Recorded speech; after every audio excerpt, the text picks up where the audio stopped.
time, in the framing of time that we receive in the Bible, and still today for Jewish people who live with the Bible, the day begins with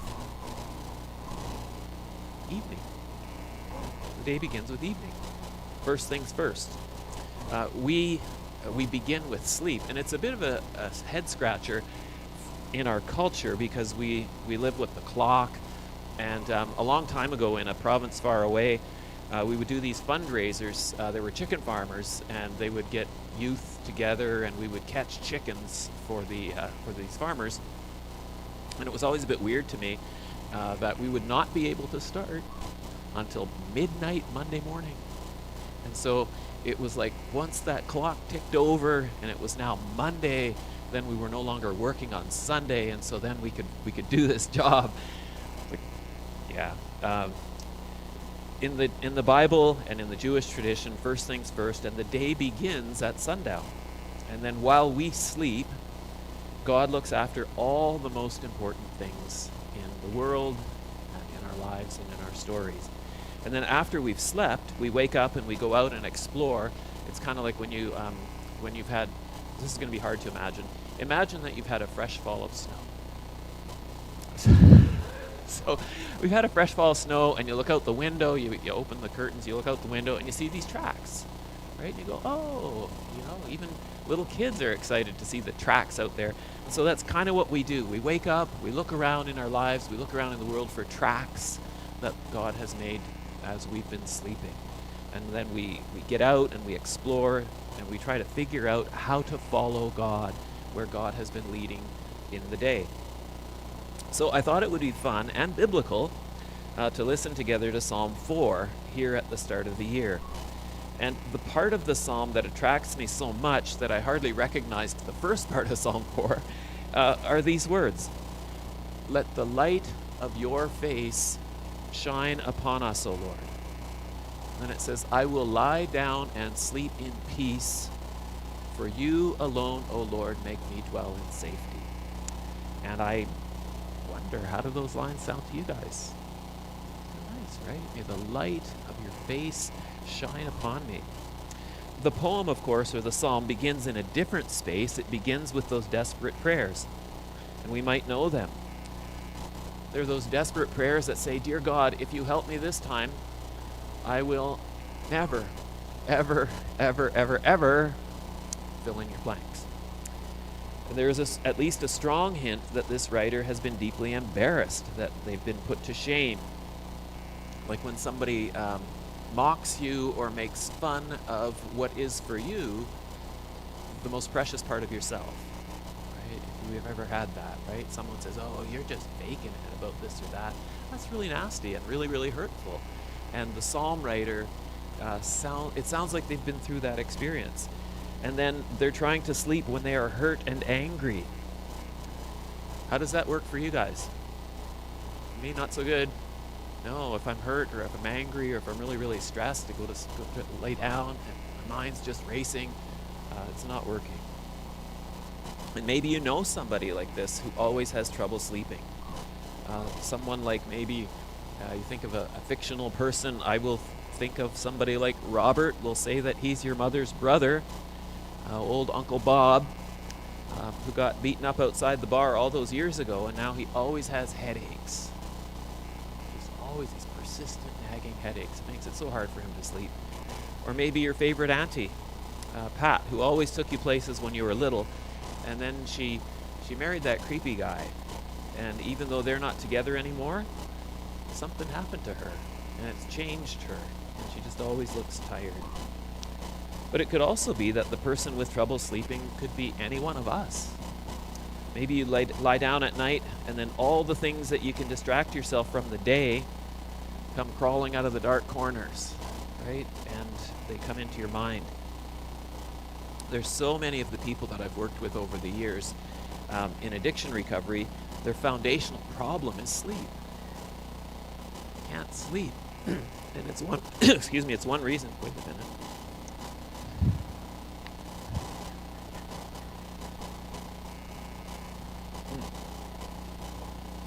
This is the best church. Everywhere you go for years and years and years. Water, water. We all know it, right? If we are not getting enough sleep, then life is miserable during the day. So back to the part of the psalm that we may have been drawn to. Lord, let the light of your face shine upon us. And here is the light of God's face. We're invited to trust, to imagine the light of God's face as gentle night light. The light of God's face as the gift of comforting peace. Now, there's so many people that I've known who can't sleep without something on, who can't sleep without a light on somewhere in the house, who can't sleep without the TV on, who can't sleep without something going on to just kind of keep that part of their brain occupied. And so here in Psalm 4 of all things, the light of God's face as comforting night light so that we feel safe enough to be able to sleep through the night. There's an invitation for us, that invitation to just rest ourselves, settle ourselves in God's presence, even as we lie down to sleep, to remember that God watches over us.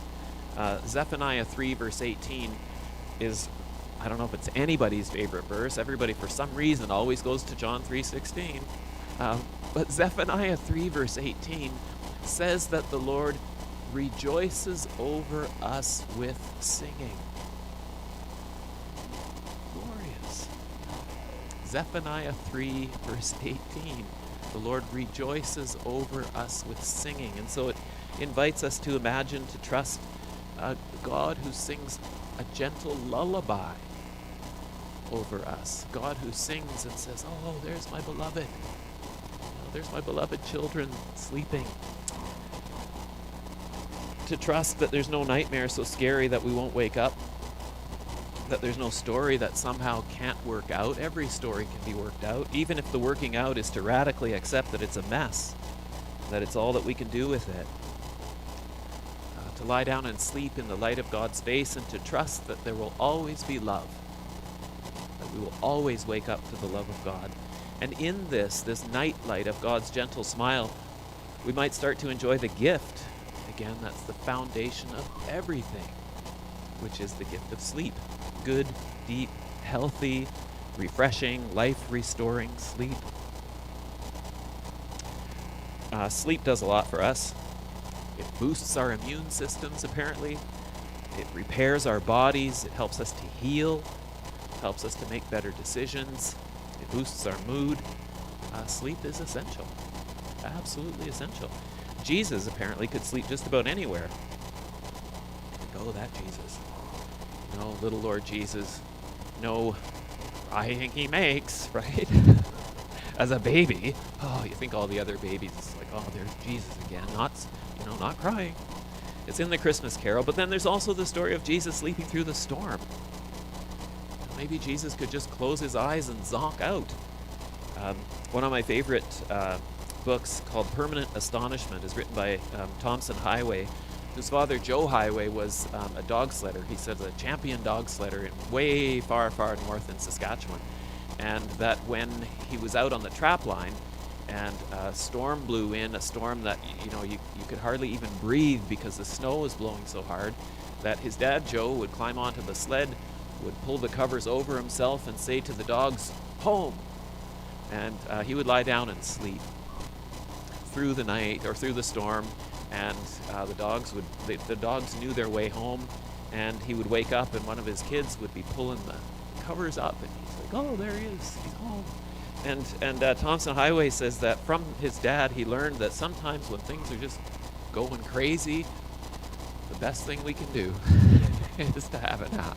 I think that's good wisdom there. That's a good idea. Maybe Jesus could just do that. I haven't ever heard of a Bible study on sleep, but it would be a great idea. Just saying. It's good to be a student of sleep hygiene.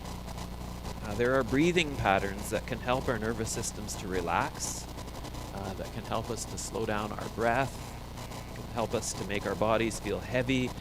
There are, of course, white noise machines. We might learn a bit more about why no screens, at least an hour before bedtime, is a good sleep practice. Right, it is. It really is. Why it's good for our phones to have their own sleep in another room somewhere far away from us, right? And then, of course, as well, how caffeine and sleep might not go well together.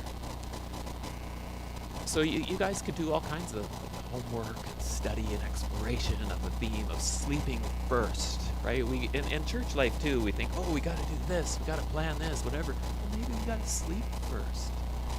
And there's another reason for bringing this sermon over here at the start of the year. You see, the message had its first run out in a shorter form at a chapel at work, and I work for the Salvation Army. Maybe all of you know that. And I was offered Psalm 4, verse 8, to talk about God's gift of peace. And that's where I first heard that God as nightlight connection.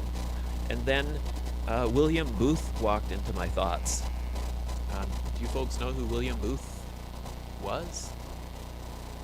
Anybody know who William Booth was?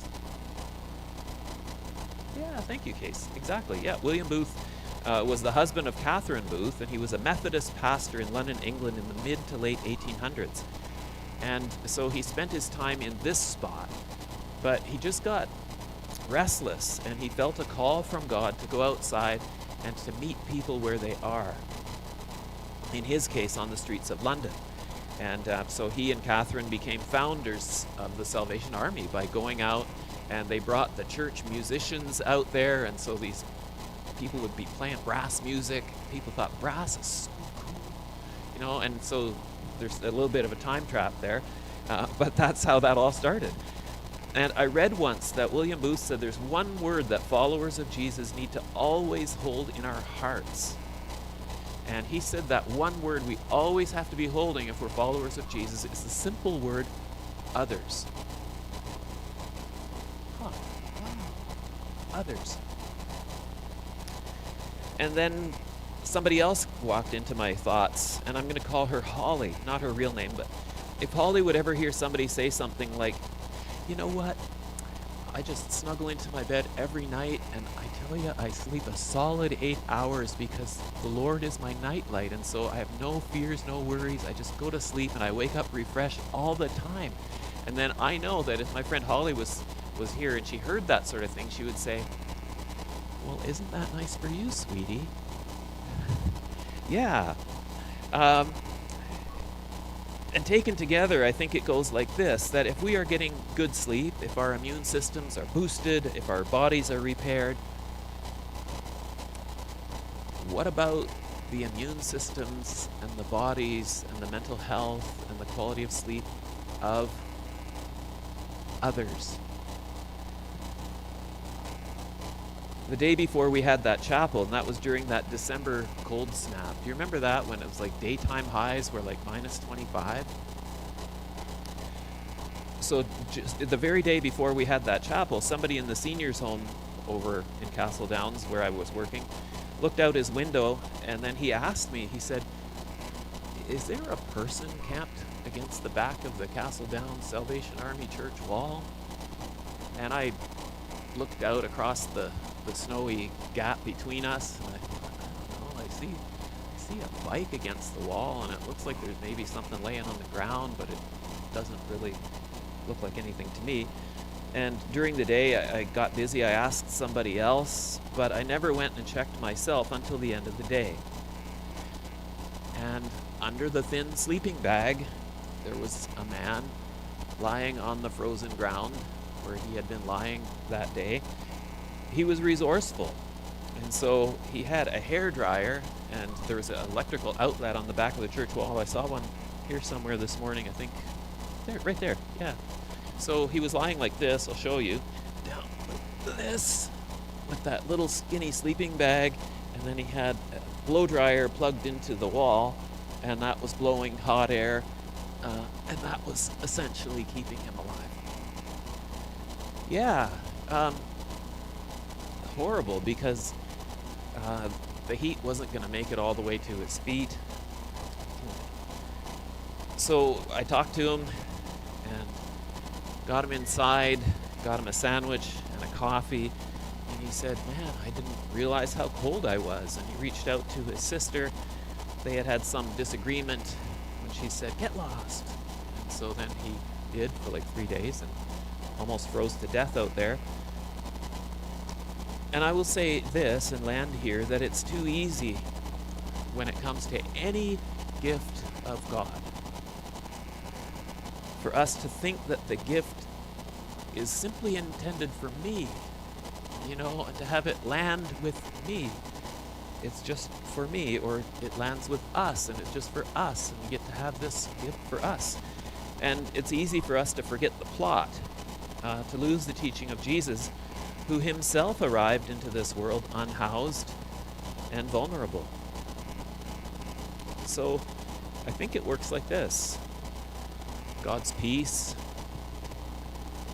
to us, and then through us for others. Others, please say that word with me. For others. Yeah. God's safety to us, through us, for others. Yeah. God's gift of sleep to us, through us, for others. Yes. And so, Christ community, may God bless you. May God bless you together, and may God bless you personally and in your families to sleep well, and then wake up to follow and to serve Jesus and others.